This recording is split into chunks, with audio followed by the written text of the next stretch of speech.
hi friends अस्सलाम वालेकुम इनके लंच बॉक्स रेसिपी என்னன்னு பார்க்கணும் இன்னைக்கு லஞ்சுக்கு மீன் குழம்பு தான் சாதம் ஒரு பக்கம் ரெடி ஆயிட்டு இருக்கு மீன் குழம்பு ஒரு பக்கம் தாளிச்சிட்டு இருக்கோம் மீன் குழம்பு மண் சட்டில தாளிக்கும்போது ரொம்ப டேஸ்டா இருக்கும் இப்போ தாளிச்சி விட்டு மூடி வச்சாச்சு பச்சை வாசனை போன பிறகு நம்ம மாங்காவையும்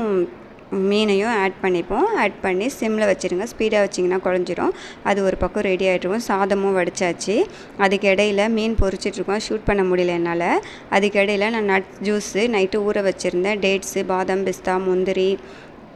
கருப்பு திராட்சை எல்லாத்தையும் ஊற வச்சுருந்தேன் ஊற வச்சு அதே அந்த தண்ணியிலையே சேர்த்து அரைங்க ஏன்னா அதில் இருக்க சத்துலாம் அந்த தண்ணியில் தான் இருக்கும் அதனால் கொஞ்சமாக தண்ணி வச்சு நைட்டு ஊற வச்சிட்டிங்கன்னா காலைல அதை அரைச்சி நம்ம கொஞ்சமாக பால் ஆட் பண்ணிக்கலாம் இப்போ லன்ச்லாம் ரெடி ஆகிடுச்சு இப்போ அந்த பாக்ஸில் ரெடி பண்ணி வச்சுருவோம் லன்ச் பாக்ஸில் வந்து சாதம் வந்து குழம்புல கிண்டி தான் வச்சுருக்கேன் ஏன்னா தனியாக வேணாம் அப்படின்னு சொல்லிட்டாரு அதனால கிண்டி வச்சாச்சு மீன் ஒன்ஸ் டைம் அப்படியே வைக்க பார்த்து ஒரு தடவை முள் மாட்டிக்கிச்சு அதனால் எனக்கு மீன் கழட்டி வைமா அப்படின்னு சொன்னாலும் நான் முள்ளெல்லாம் எடுத்து ரிமூவ் பண்ணிவிட்டு க்ளீன் பண்ணி கழட்டி வச்சிட்டேன் இன்றைக்கி ஸ்நாக்ஸ் வந்து ஹெல்த்தியான ஸ்நாக்ஸ் தான் ராகி சேமியான புட்டு தான் ரெடி பண்ணியிருக்கேன் இந்த ஸ்நாக்ஸையும் வச்சாச்சு